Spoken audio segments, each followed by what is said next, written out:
Dr. Dale C. Allison Jr., history or legend in the Gospel of Luke and the book of Acts? What do you say didn't happen in these texts? Before we answer that, though, you and I have recorded a very deep historical quest for the historical Jesus, really the scholarship of New Testament studies course. And anyone who takes it eventually will take a Q&A Zoom session together. I hope that you'll sign up now. You'll own it for life, 4K, 8 30-minute lectures. It is in impeccable quality, and I know for a fact you're going to learn something great to watch the debate over the centuries of how we understand what we're reading in the New Testament take place.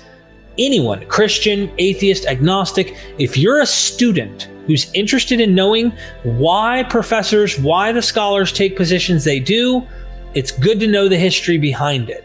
That's for sure. Now moving to Luke Acts. I am interested in knowing your thoughts on what you would say you are pretty confident didn't happen, or at least as it's written. And I would say, I know that none of this is black or white, so this is the complexity about asking some of these questions, but what would you say in Luke Acts is legendary, meaning you don't think historically this is something that actually happened? So I've never done anything with, again, Luke 1 and 2. I've just never done anything with it, and don't see any reason to. So wherever those, by the way, I really like the material, the hymnic material, especially in Luke 1 and 2, and the stories are beautiful, and Christians have always been attracted to them. They feature, in Christmas hymns and Christmas nativity plays and so on. It's very beautiful poetic literature, but I don't see, I just don't see history there. Now, with regard to Luke Acts, that's more difficult for me because I tend to think that there's a lot of memory in Acts, but that it's polished memory. That is, if you look, for example, at Acts 15, this is when people are getting together in Jerusalem because there's a debate about Gentiles and should we circumcise them and so on.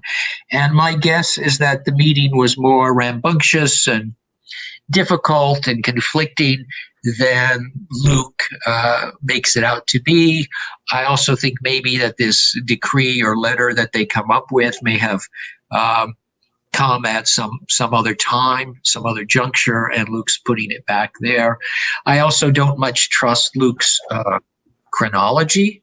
That is, even when he has stories from whatever source, I think it's a little like Mark. I think he may be guessing as to where they go and to, what comes where. And then there are just lots of stories I just don't know what to do with. I just, so if you're asking me, what in Acts, you'd have to give me some example of something that. Can I give you one of my personals? Yeah. I know that ships sail, and it's common that maybe ships even sink. Okay. There's a common story that Michael Jones, Inspiring Philosophy, made a video actually trying to critique skeptics who might be dwelling in parallelomania or something. And he made this argument that the Titanic actually sank 14 years after a fictional writing by an author who talked about a boat called Titan. Uh-huh. And this was comparing the Jesus narrative to other figures, other gods, other divine men, heroes, you name it. Yeah. And so I'm reading this Acts narrative about Paul on this shipwreck that's highly narrated. And I'm looking at Virgil, and I'm looking at, Homer's Odyssey, and I see this book of Acts is written in Greek. They would have had to learn in Greek some of these stories, or it would have just been in the air. And so I'm reading this and I'm thinking to myself, even F.F. Bruce, conservative scholar, thought this seems Homeric. Seems like at least, even if there may be a memory, there may be, but being able to verify or validate that, to me, it's more likely this is kind of fan fiction in a way, where they're writing this narrative that looks similar to what you see in the Aeneid by Virgil or in the Odyssey. And in both Virgil's Aeneid and the Odyssey, we have we passages. So this is me. I know that you might disagree, and that's fine. at least I have a reason behind the madness of where I'm getting at on the shipwreck. So Luke, given his preface in Luke 1, has a Greek education, and that means he knows Homer, which means he's read Homer, which means that Homer is part of his language, his world. But you got to be careful here because everything's always messy and difficult. So when you're with Matthew 1 and 2, the Moses typology is so heavy that I'm thinking this isn't history. But you'd have to do more work to convince me that the Homeric echoes are actually the essence of the story rather than echoes or allusions or just some way of putting things that came to mind because the author knew the language. You have to remember that writers, they live in literature, and you have to remember that people are typological. So, Martin Luther King can talk of himself as though he's Moses. And the Moses passages in Martin Luther King aren't fiction. They're actually autobiographical, right?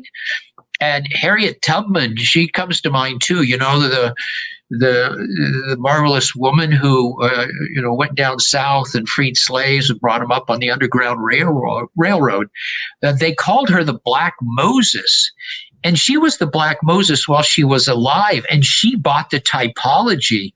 And we have interviews with her where she talks about how, she was like Moses and God talked to her like Moses and all the rest of it. It's really interesting. So the problem is that when I see too much of a typology or too much language, I say, I'm really skeptical here.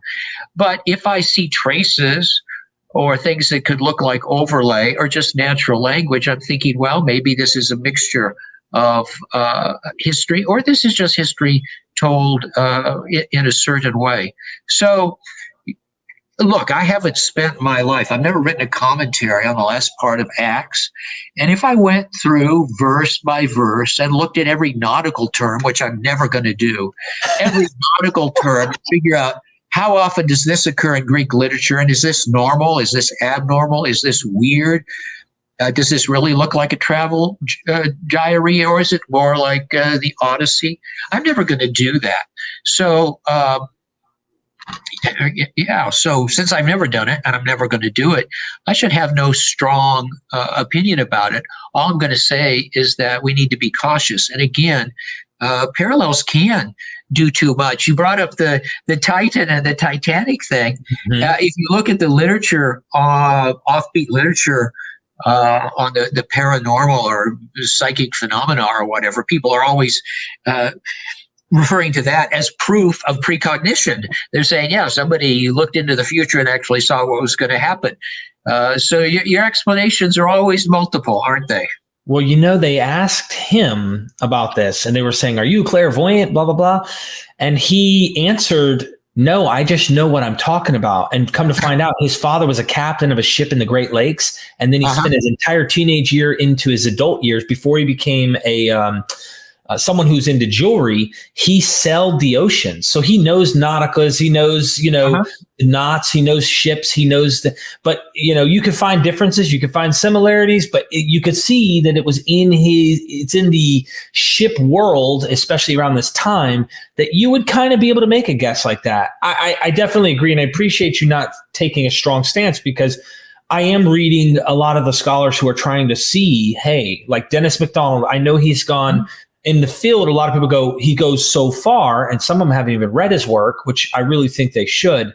But even he admits, I know some of these are weak. I know that maybe some of these aren't there. But you should be a judge for yourself. And when I see like overwhelming, like tons and tons of this stuff, I'm going like, let's take Luke, since we're in Luke Acts for a moment. Let's take the death of Jesus, the passion of Christ, where he is like almost fearless. He's facing this with no emotion, like Socrates going to his death. I'm looking at this and I'm going, all right, I'm not a harmonizer. I look at this text and I go, someone is taking the liberty in this narrative to make Jesus viewed this way rather than the way he's portrayed in Mark or even in Matthew. What are your thoughts? I mean, could he be, in your estimation, like Socrates in his death? Oh, so I have read a couple of things that made me think that Luke might have Socrates in mind. Yeah, so it sort of makes sense, doesn't it? I mean, why would that be an issue? Right.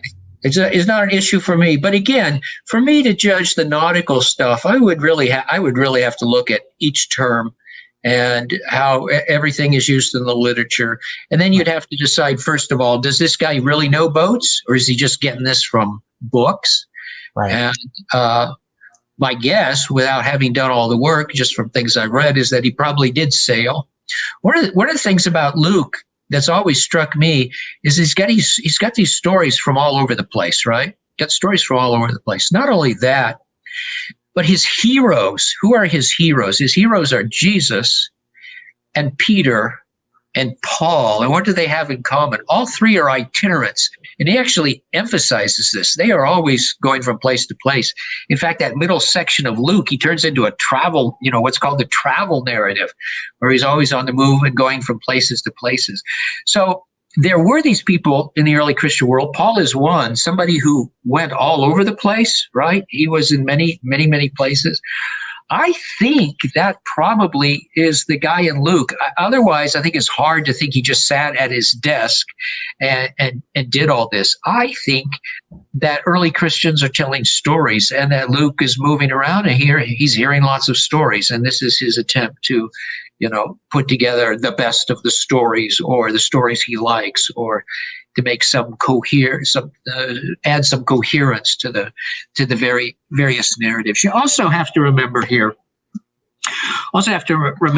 that people just love to tell stories, and I think sometimes we forget this.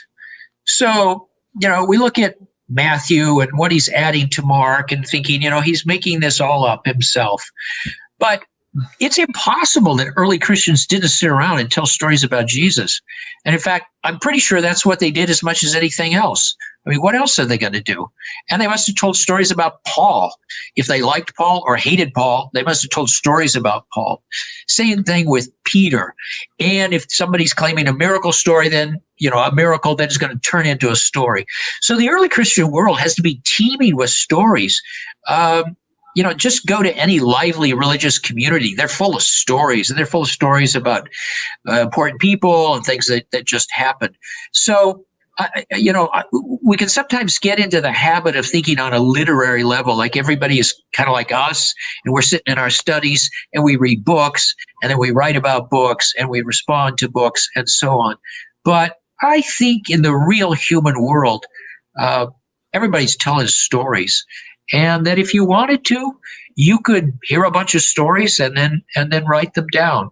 And if Luke is a traveler, I'm convinced Luke, whoever he was a traveler. By the way, the old stuff, as far as I know, holds up. The old stuff about Luke, and let's say the titles of Roman officials in various cities around. He seems to have that information down. So maybe he's actually been to these places, and it's not just paper information, and he's not just doing literary stuff. So keep in mind the story aspect of just being human, and look at any religion. That's what they do. They tell stories. Well noted, Dr. Allison. And I love the stories, whether this be literary or a combination of both literary and possibly the imagination of those who are telling these stories early. I'm open to all of this. I personally, as a skeptic who has no ontological framework within Christianity, love the narratives, love the stories, the good, the bad, and the ugly. And I say even the ugly when they're like accusing Jews of being children of the devil. Like I understand to say that's bad, but I know where there's some good lessons and stuff. And I think we should be more balanced and be more mature as skeptics approaching this, and not just be heavy-handed to just attack. I value this literature. I love this material, and this is why I do what I do.